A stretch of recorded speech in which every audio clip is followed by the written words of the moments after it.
Boreal Televisión presenta.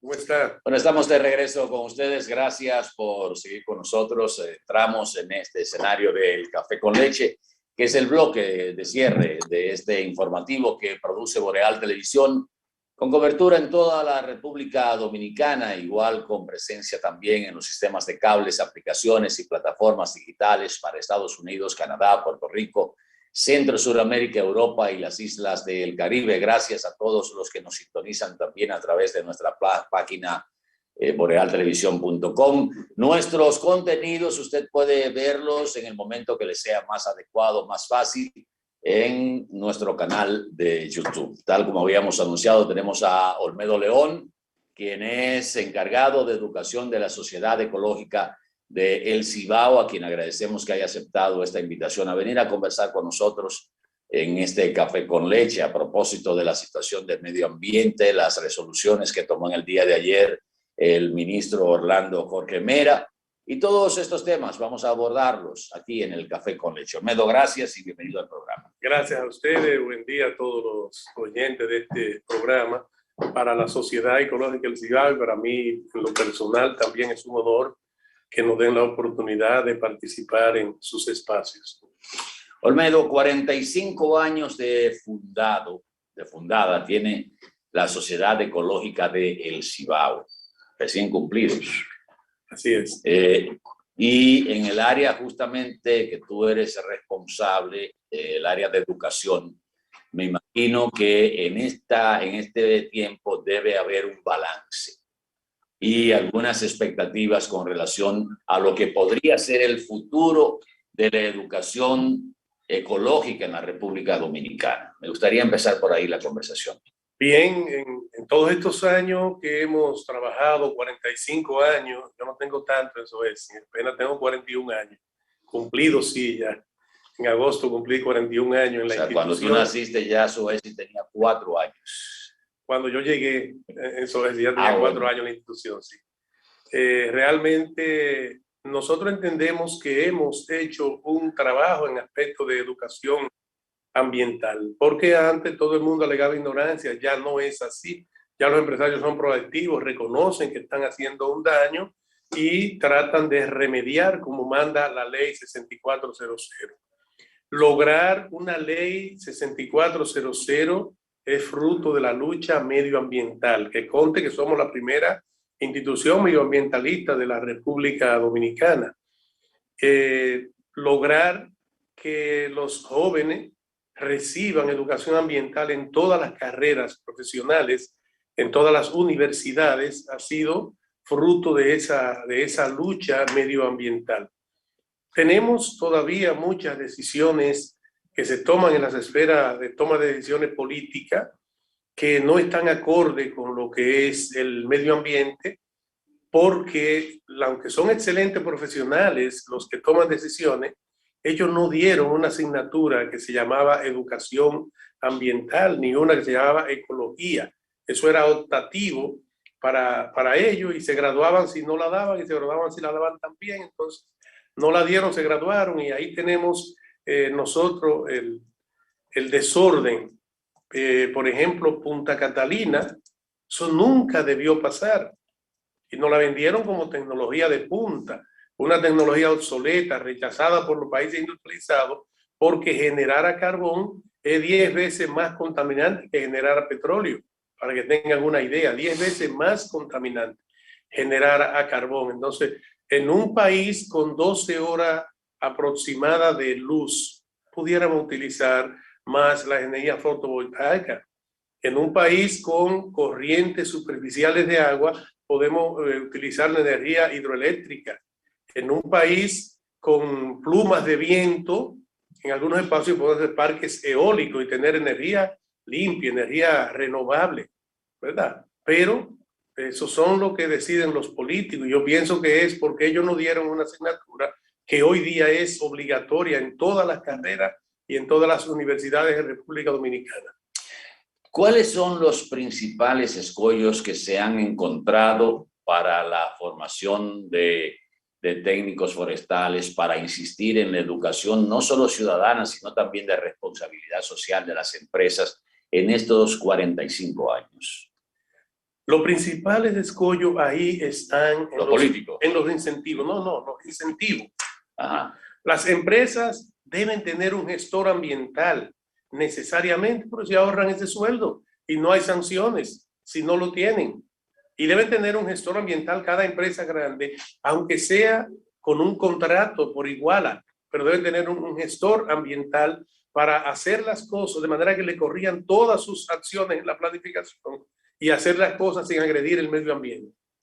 Ahí tenemos una. La otra son las sanciones. A mí me parece, escúchame que te interrumpa, a mí me parece sumamente interesante esa parte de quizás hasta crearlo por ley, de que las empresas de mayores impactos y las empresas grandes en la República Dominicana tengan por obligación que tener un gestor ambiental o un departamento de gestión ambiental. Sí, eso está pasando. Mira, las ciencias básicas le están cerrando a las universidades porque el público no está interesado, precisamente por falta de incentivo, y te gradúa y no va a conseguir empleo, va a tener que dar lástima, volver a trabajar en otra cosa que no fue lo que estudiaste, y esa es tu vocación, y ahí tenemos ese problema. El otro escollo que tenemos en esto son sanciones.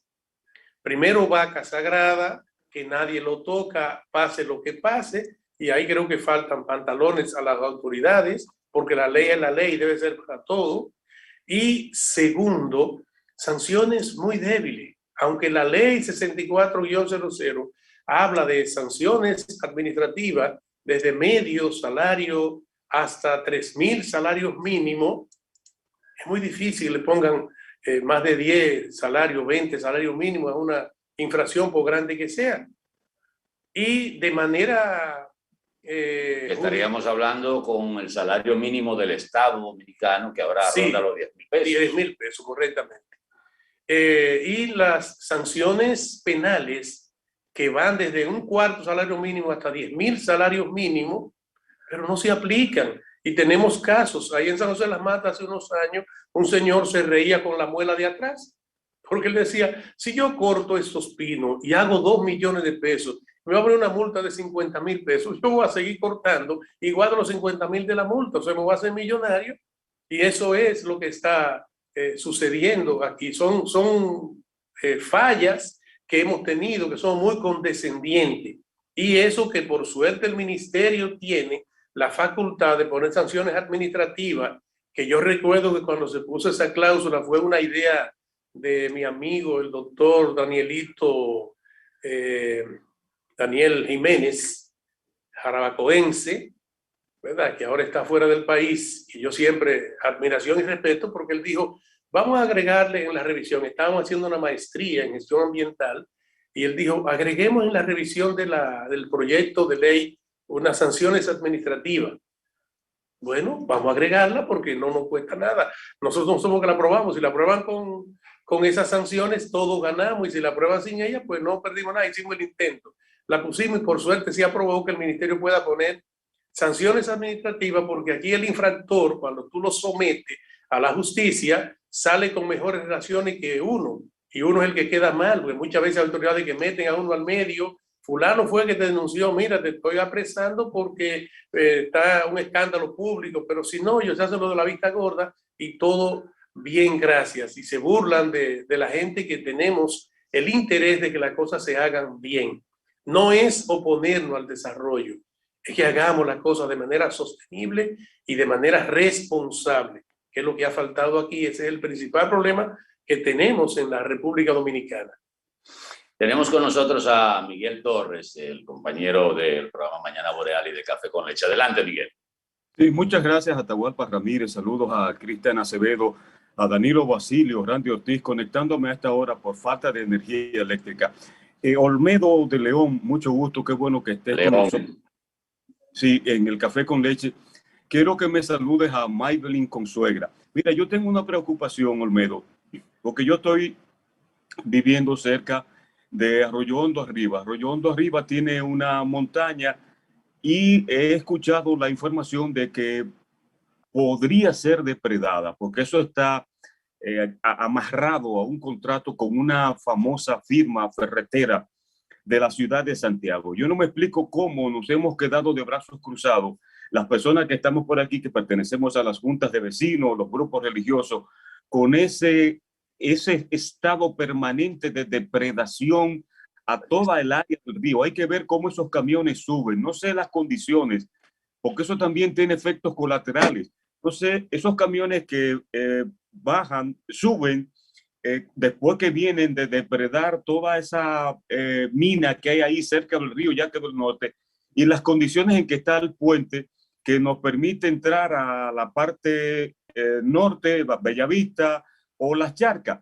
Entonces, me gustaría saber cuál es la preocupación de ustedes, si ustedes están al tanto de esto, porque lamentablemente yo no puedo pensar que nosotros podríamos vernos envueltos en una situación en que esta montaña, que en términos de flora y fauna cumple un papel tan importante gracias a la naturaleza, no las vayan a depredar. ¿Qué conocimiento tú tienes de esto?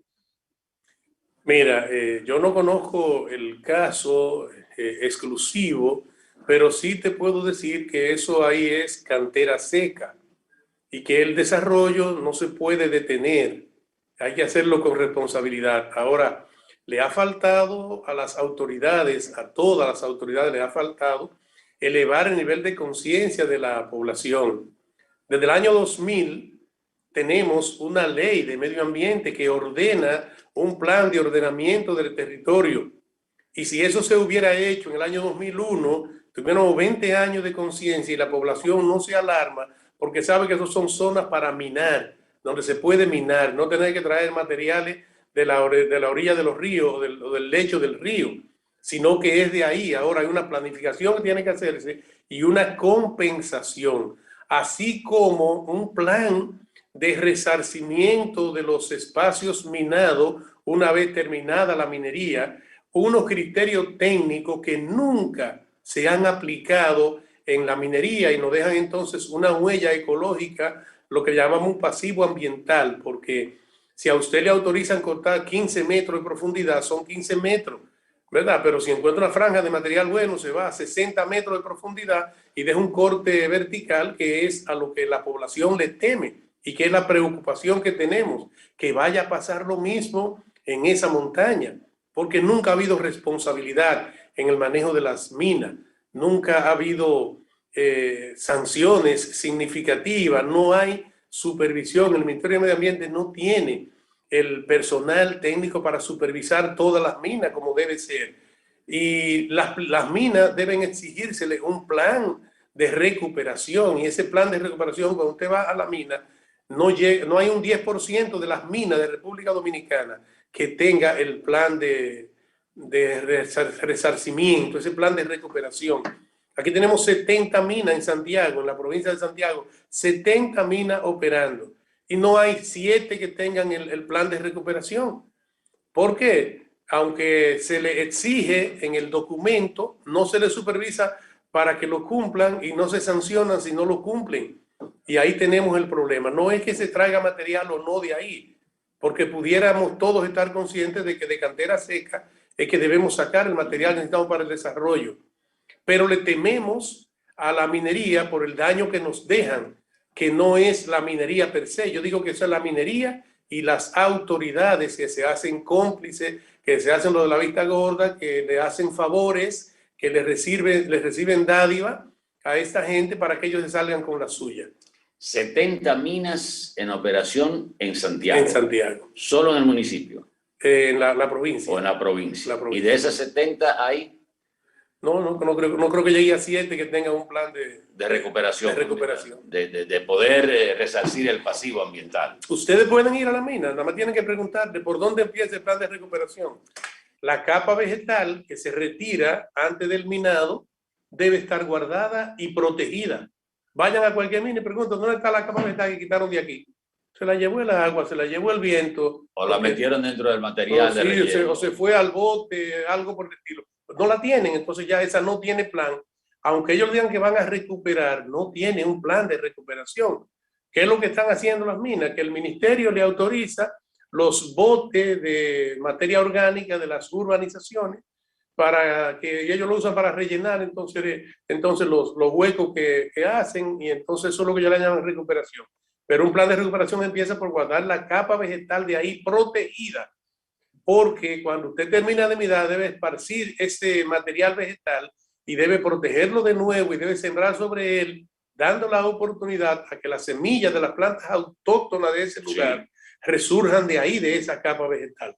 Pero cuando usted se la llevó la capa vegetal a tierra de nadie y le trajo tierra de otra parte, las especies que van a crecer ahí no están adaptadas a ese ambiente, entonces vamos a tener ese pasivo ambiental por muchos años. Y cambia flora y fauna. Así es.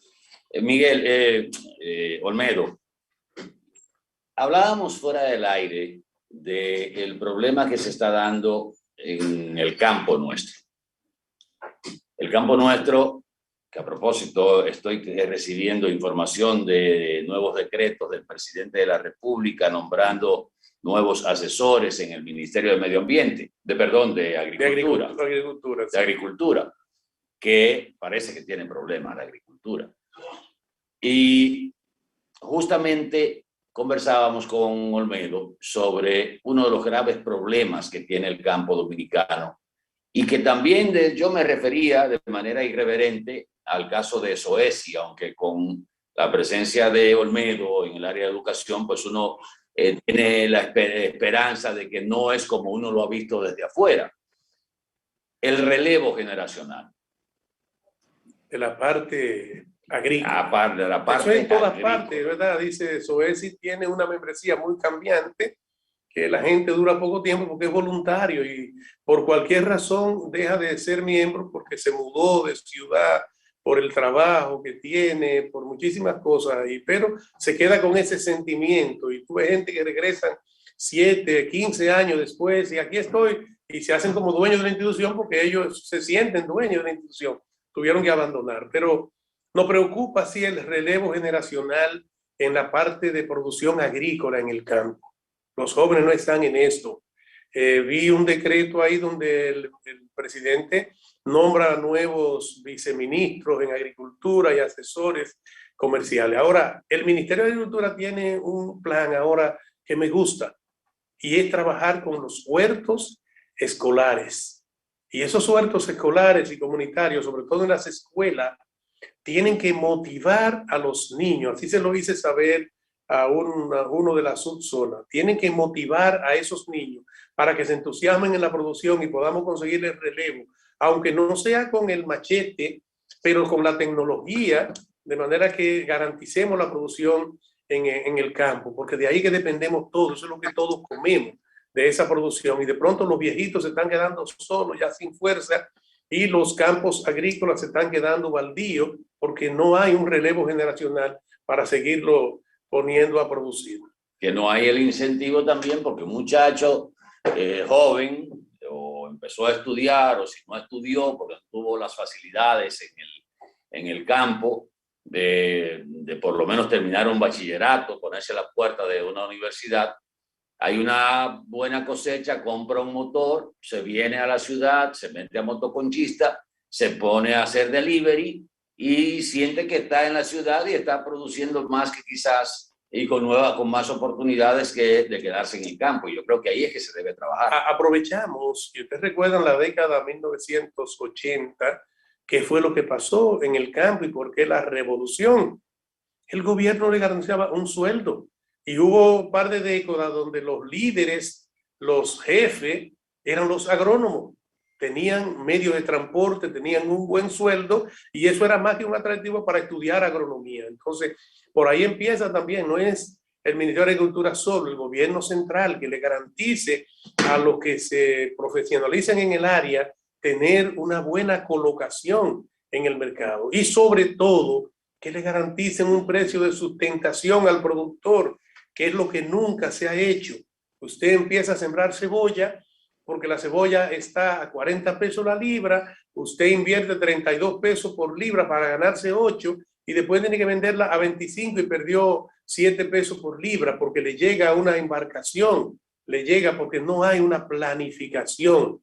Y eso es la manera de incentivar. No, espérate, la cebolla está cara, está escasa, pero faltan 2 semanas para que nuestra cosecha de cebolla esté. Vamos a darle apoyo a los productores locales, vamos a traer un chin para suplir ese espacio, pero en 2 semanas vamos a tener cebolla de la nuestra. Que garantizarle un precio de sustentación es decirle al productor, mire, la cebolla usted la va a vender a 35 pesos la libra, mínimo. Si sube, sube. Y si baja, vende a 35. Eso es garantizarle ese precio para que él pueda incentivarse a producir, porque de pronto tú inviertes más en producir cualquier rubro que lo que va a hacer por él, y lo hemos visto, señores. La otra cosa es la marginalidad del campo. ¿Cuántas veces hemos visto con dolor en el alma que se pierdan las cosechas en un campo porque no hay una vía de acceso adecuada? Y tienen ellos que fiarle la cosechita a precio de vaca muerta y fiar al vendedor que logra entrar a esa comunidad, que fue el mismo que se la cogió fiar el año pasado y no se la ha pagado, y hay que fiársela o dejarla perder, porque duele eso. Entonces, necesitamos inversión en asuntos de caminos vecinales, necesitamos incentivo en materia de precio. Yo fui ahí a la comunidad de Los Huevitos, en Altamira, el año antepasado, y le están pagando la naranja de jugo que yo estoy comprando aquí a 8 pesos, naranja de jugo, se están pagando a 60 centavos fiada allá, a crédito a 60 centavos. Y aquí la estamos comprando a 8 pesos en ese mismo año.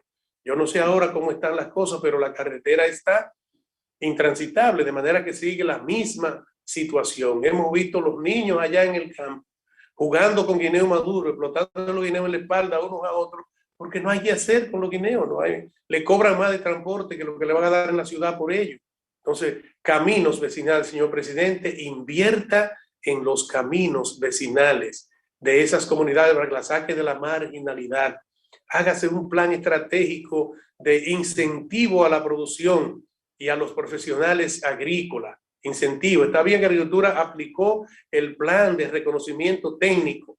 Eso tiene que ser en todas las áreas, pero garantícele a un graduado en cualquier área de agropecuaria, a garantizarle un empleo, que eso es lo que motiva a que los demás quieran estudiar. ¿Por qué hoy día todos quieren estudiar educación? Porque están ganando un sueldo digno. Claro. Entonces, eso es lo que hay que hacer con profesionales agrícolas y con los productores. Hay que incentivarlos para que si mi hijo me ve que me va bien a mí con la cosecha, entonces diga, ok, pues yo voy a seguir la cosecha, porque aunque sea profesional, voy a tecnificar para hacer menos esfuerzo físico y tener mayor producción. Y se incentivan en producir eso.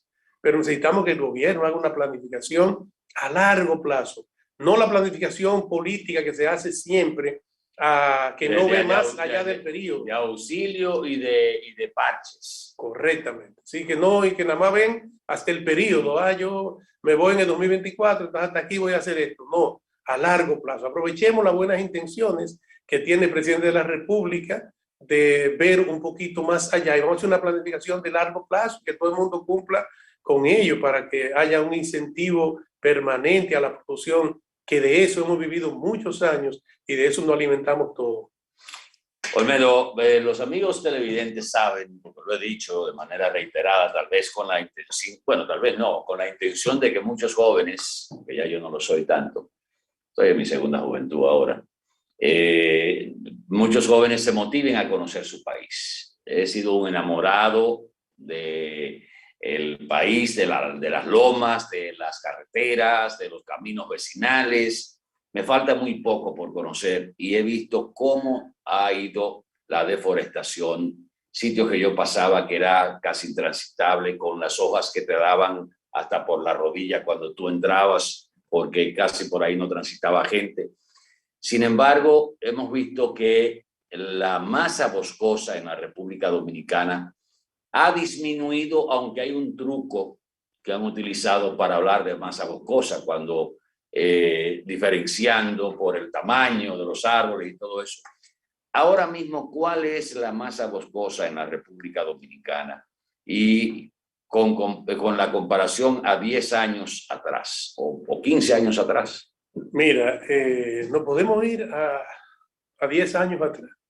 En el año 2012, aquí se elaboró un documento que se llamó Posición País ante la Cumbre de Río +20, que se iba a celebrar en el año 2012, la Cumbre de Río de Janeiro, 20 años después de la anterior, que fue en 1992. Y se elaboró un documento. Recuerdo que yo estuve en la consulta del documento y que yo fui el hazme reír y la oveja negra del grupo cuando yo me pongo de pie y digo, señores profesionales del área agropecuaria, profesionales del área medioambiental, nosotros vamos a permitir que esta mentira salga a la luz pública solo para que nuestro presidente se gane los aplausos de la prensa internacional.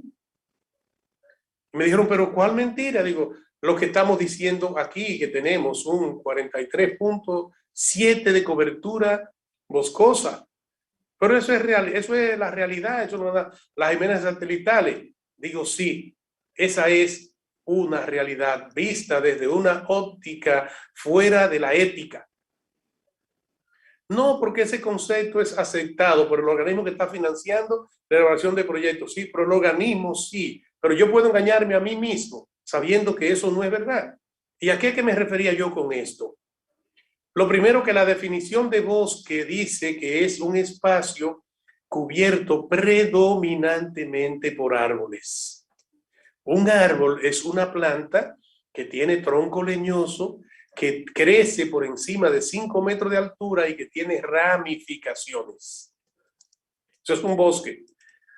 Cuando hablamos de predominantemente cubierto por árboles, significa cuando usted la ve desde arriba, más del 50% debe estar cubierto por la copa de los árboles. A eso es que nos referimos en un bosque. Ahora, cuando usted baja ese porcentaje para conseguir mayor espacio cubierto, se sale de la definición. Y yo digo, bueno, aquí tenemos con una cobertura arbórea de un 90%, podemos tener un 4% del territorio nacional.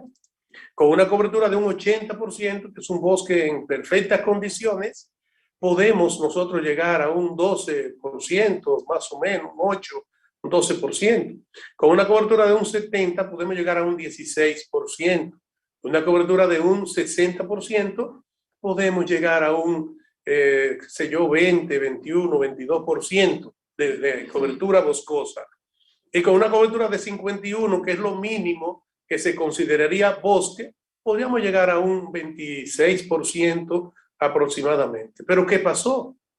Cuando usted baja a un 50%, usted no sabe si es bosque o no, porque queda en el límite.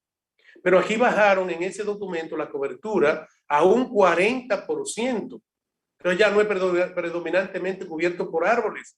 Bajaron a un 40%. Y le pusieron un cielo de 5 metros de altura nada más de cobertura. Y ya todo eso es bosque. Y por eso fue que subimos a esa cantidad. Cualquier profesional en el área sabe que eso es falso, aunque sea aceptado por cualquier organismo. Eso es falso. Por encima de todo esto, tampoco se hizo estratificación. ¿Y a qué me refiero con esto? Sí, esto la imagen satelital me da que todas estas hectáreas están de bosque. Ahora, de todo ese espacio, dígame agricultura, ¿cuántas hectáreas de estas son de café? ¿Cuántas son de cacao? ¿Cuántas son de frutales? ¿Y cuántas son de cultivos maderables que en todo caso se consideran cultivos y aunque haga la función de bosque, no es un bosque porque en el caso de la maderable yo lo voy a cortar cuando esté de provecho. En el caso de los frutales, si no me da resultado en el mercado por asunto de precio, yo lo voy a reemplazar por otra cosa que me dé resultado. Y fue el caso del café. En la década de los 80 se promueve precio, vino una enfermedad que no se atendió a tiempo. La roya. Y ahora se convierte en pastizales todo lo que era café, porque esa es mi propiedad y yo tengo que ponerla a producir. Entonces, cualquier cultivo hay que considerar como cultivo. Entonces, eso hay que rebajárselo a lo que dice la imagen satelital. Eso tampoco se hizo. Entonces, vendemos una falsa expectativa de que tenemos más cobertura boscosa y eso es para tener acceso a fondos internacionales no reembolsables que llegan como incentivo a ese proceso de conservación y de ampliación de las áreas cubiertas de vegetación en cualquier país. La realidad, ¿cuál es? La que estamos mirando todos. Cada día tenemos menos cobertura boscosa en la República Dominicana, cada vez tenemos los caudales de los ríos más bajitos, diezmados, precisamente porque la realidad es esa, menos bosque tenemos, y eso es una realidad con la que tenemos que trabajar. Por otro lado, muy bueno los programas de agroforestería que el gobierno está implementando. El gobierno pasado implementó en el sur, pero debiera ser en todas las partes. Ojalá que llegue un proyecto para esa cordillera septentrional, que llegue un proyecto de esto y que sea orgánico, conviertan esos proyectos del sur, denle seguimiento y conviértanlo en orgánico. Y vamos a hacer más proyectos de esta naturaleza, porque un proyecto de esa naturaleza le mejora la calidad de vida a los dueños de terreno con producción amigable al medio ambiente. Auspicia, si es orgánico, la diversidad biológica que bastante estamos necesitando, de que tengamos una mayor diversidad biológica para la salud ecosistémica que todos necesitamos que exista en la República Dominicana y en el mundo. Y mejorar la calidad de vida de la gente con actividades amigables al medio ambiente. Entonces tenemos la retención de agua, que es una de las funciones que hacen estos sistemas, pero tiene que ser orgánico porque no hacemos nada con agua si estará contaminada. Y tendremos entonces un ahorro en salud significativo de manera indirecta en estos casos. Eso quiere, la respuesta es que podemos hablar de que en la actualidad, siendo condescendiente, podríamos tener una cobertura boscosa cercana al 26%. Sí, sí. Partiendo de un 51%. Sí, partiendo de un 51% podemos tener eso. Podemos tener eso. ¿Por qué podemos tener eso? Porque en Dominicana un bosque es a partir de media hectárea. En otros países no, un bosque tiene que tener mucho más hectárea, entonces cualquier patio no puede ser bosque. Por aquí, cualquier finca puede ser bosque si tiene 8 tareas en adelante. Olmedo, muchas gracias. No quiero finalizar, aunque ya estamos pasados de tiempo hace ratito, pero me gustaría oír la opinión tuya sobre las últimas disposiciones que tuvo el Ministerio de Medio Ambiente, ampliando el plazo que se venció en el día de ayer para los cultivos de ciclo corto y también ampliando el plazo para los cultivos de ciclo largo, como es el caso de las fresas y el caso de los aguacates, sobre todo en el área sur del parque de Valle Nuevo. La fresa es de ciclo corto también. Miren, yo pienso que no está mal que el ministerio haya sido condescendiente y otorgue un plazo, pero ya prohibió definitivamente las nuevas siembras que debió hacerse y ordenó hacer un plan de reasentamiento de las personas, porque sin planificación, sálganse, ¿verdad? Se ve de manera arbitraria. Claro, hay mucha gente que debería ser sancionada, porque hay gente produciendo ahí que no son dueños de terreno. El que es dueño de terreno hay que compensarlo, hay que reubicarlo, hay que tener consideraciones, porque se ha hecho millonario sembrando en tierra que no compró. Hay que sancionarlo de alguna manera. Que son tierra del Estado. ¿Verdad? La sanción es que se van. De que se van, se van. Estamos de acuerdo y tenemos que dar un espaldarazo al ministro de Medio Ambiente en eso. Que le dé un par de meses más, a veces decimos, bueno, no va a cumplir porque cada vez va a dar un plazo más. No, ya puso cierre final. Lo que esperamos es que esto, el 30 de noviembre, se empiece a aplicar y que ya en diciembre no haya nadie produciendo en una zona que es para producción de agua, ¿verdad? Entonces, ¿cómo es posible que estemos usufructuando esos espacios? Sin embargo, hay una realidad que hemos vivido. El gobierno declara un área protegida y aunque la Constitución dice que debe compensar económicamente a los dueños de terreno, nunca se ha hecho eso. Pero en muy raras ocasiones se ha hecho. También.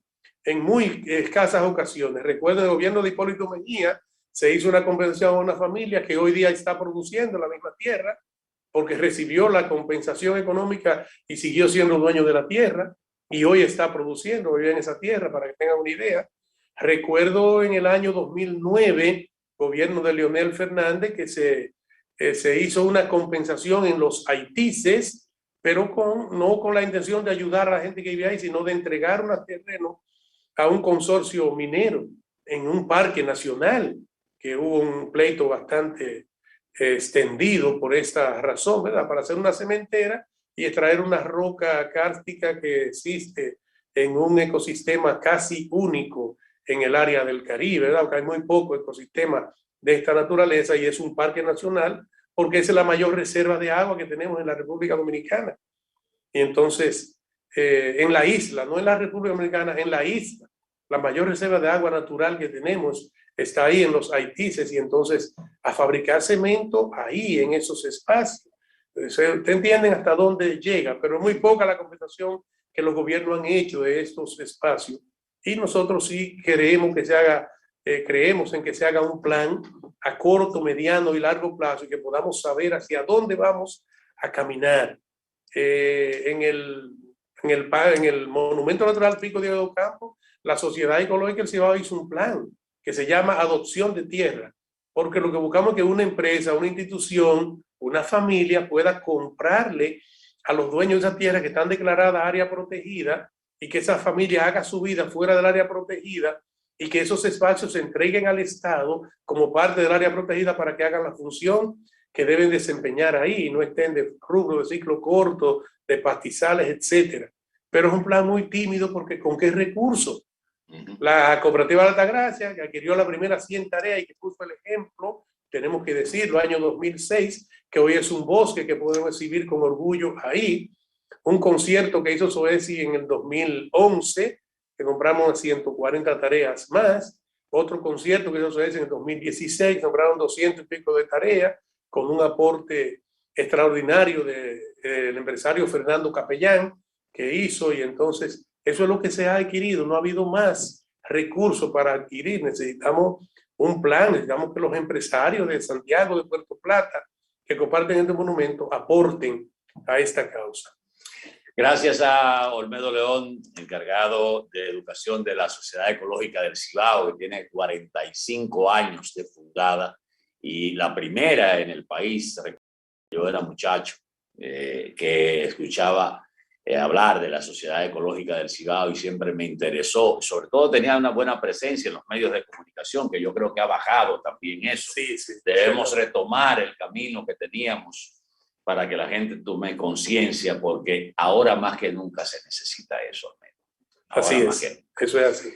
Gracias por estar con nosotros, Olmedo. Gracias a ustedes, amables amigos, por acompañarnos en este Café con Leche a través de los canales de Boreal Televisión, transmitiendo desde Santiago de los Caballeros, el primero y más heroico de América, para toda la República Dominicana y el resto del mundo. Que el día sea productivo con la gracia de Dios. Nos vemos mañana. Boreal Televisión presentó